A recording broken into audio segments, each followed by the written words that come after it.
Hello, welcome to Current News. I'm your host, Chris Davis, and today we're going to do a movie review of Xmen Dark Pheonix. So, this is a movie review of Xmen Dark Pheonix. So, spoiler warning if you haven't seen the film yet, you don't hear any spoilers, please click off this video. I have other content on this channel. If you don't care for spoilers or if you've already seen the film, please continue to keep watching.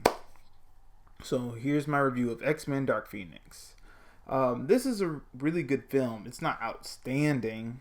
It's not the best action superhero film out there, but I don't see why Xmen Dark Pheonix got so much hate. I don't see why people are saying that this is the worst X-Men film out of the whole franchise. I'm sorry, but that title still belongs to either X-Men The Last Stand or X-Men Apocalypse. Preferably X-Men Apocalypse.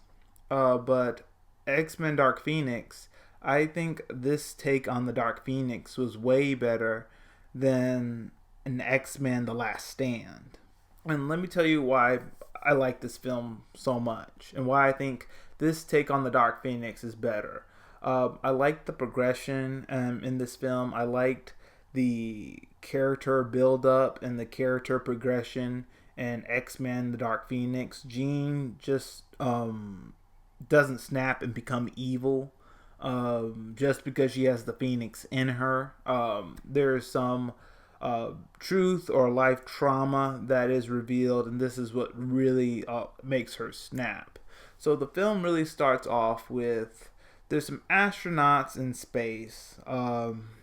They're about to get hit by this supposed solar flare, but it's really the Phoenix.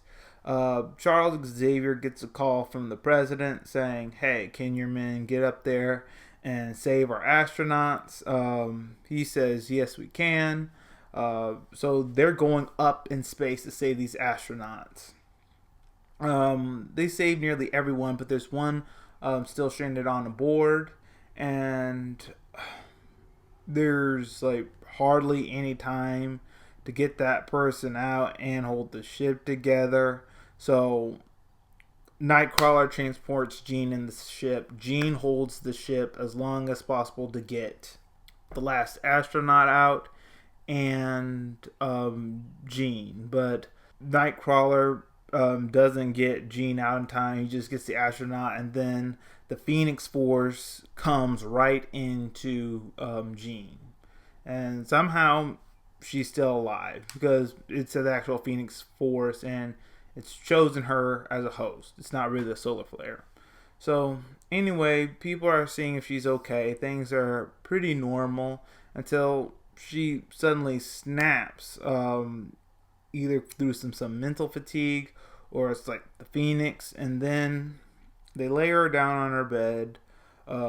Charles Xavier tries to go to into her mind, but can't read her mind, so he has to go into Cerebro because that amplifies his mental power, and he goes into her head.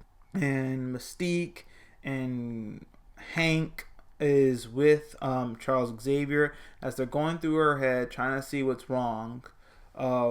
Because of the Phoenix going inside of her, it has loosened some memories that Charles Xavier suppressed in Jean. He suppressed them long ago when he first met Jean. And these memories are now revealed, and Jean now knows the truth, and she doesn't trust the professor anymore, and that's the huge turning point in the story. Jean doesn't trust the professor because he lied to her about her family. So when Jean was real young, there was a car accident that she caused unintentionally, killing her mother, and her father didn't want anything to do with her. When Charles Xavier had taken her in, he let Jean believe that both of her parents died in the car accident.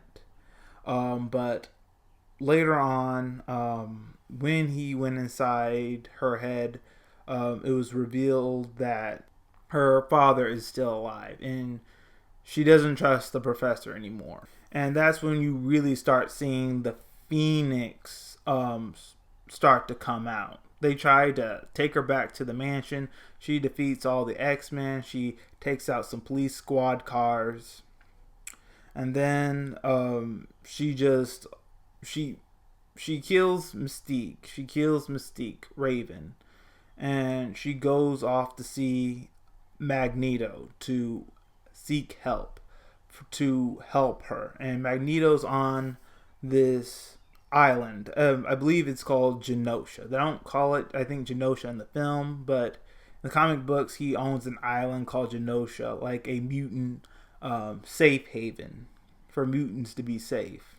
Some American military people come there wanting to take her. She takes them out. Magneto tells her to leave, and the Phoenix starts building up even more. So already in this film, the way it's better than Last Stand from the Phoenix perspective is, in the Last Stand, Jean gets the Phoenix and she's automatically changed.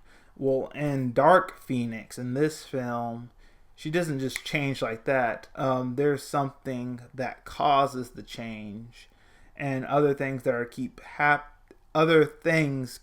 happening to slowly have Jean's character change and really start, and the Phoenix really starts to take over. So it's more of a slow progression, not something that happens all of a sudden. And that's why I really like this film. Nothing was abrupt. Nothing was all of a sudden. There's a build up to things that happen. Now, I'm not gonna tell the whole film. I just wanted to give you that story to share with you that why this is such a good film.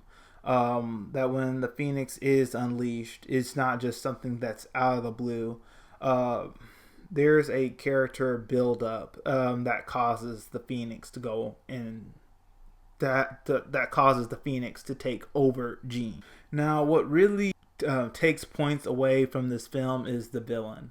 I think they could have had a better villain in this film. We just have generic aliens trying to take the Phoenix away from Jean because the Phoenix destroyed their homeworld and they're trying to build it back. Just generic villains that really no one knows about, and they really beat them up pretty easily. Except for the leading alien. She's pretty tough to beat because she already absorbed some of the Phoenix Force from Jean when she was taking advantage of Jean's anger and sadness. But in the end, Jean had taken her out. So, and that's another part of what I like about this film. I really got to see more of the Phoenix's power. In The Last Stand, I think it was supposed just fire, but in this, I want to say I did see some firepower, but it was more of matter manipulation, what I saw. But overall, this character development that we see in Jean Grey is better than, to me, than in The Last Stand. Another thing that kind of took points off from this film is Mystique. There's this one scene where she says that to Charles Xavier, I think you should change the name from X-Man to X-Women because it's the women who are saving all the men around here. I mean, Mystique is not the pillar or the center of the X-Men. She's not. So making Mystique the foundation of the X-Men, that's not true. She's usually with the Brotherhood of Mutants. She's usually only loyal to Magneto, almost blind loyal to Magneto. In X-Men The Last Stand, Mystique turns on Magneto because Magneto really betrayed her. But other than that, Mystique is almost completely blindly loyal to Magneto. So she's not this foundation for the X-Men. To me, the center, the foundation of the X-Men is Charles Xavier. And what really takes away from this film is Charles Xavier's character. They have Charles Xavier look like that he's just having the X-Men do these missions to build up his own ego, to just make him look good.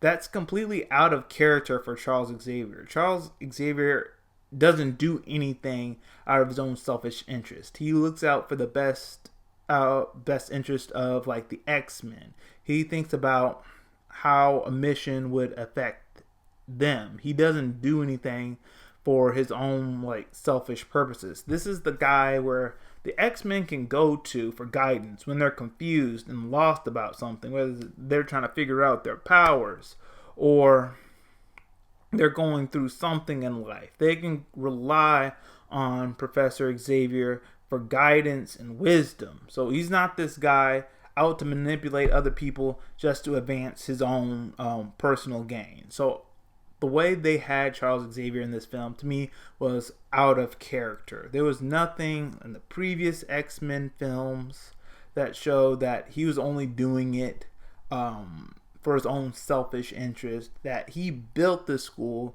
for a safe haven to help mutants coexist with like humanity.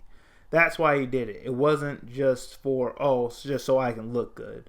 So that's where I take points off from this film. But other than that, this was a really good film. To me, this was the better interpretation of the Dark Phoenix. I say this film, I was going to give it 2 stars, but it deserves 3. It deserves 3 stars. 3 stars out of 4. It's a 3-star film. So if you haven't seen Dark Phoenix, please go see it. You can't always listen to the critics. So that's all we have for today. Let me know your thoughts in the comment section below. Have you seen Dark Phoenix? Did you like it? Did you not like it? Tell me why in the comment section below. Also, if you haven't already, please follow me on social media. I have the links in the description box below. And all of you, have a great day.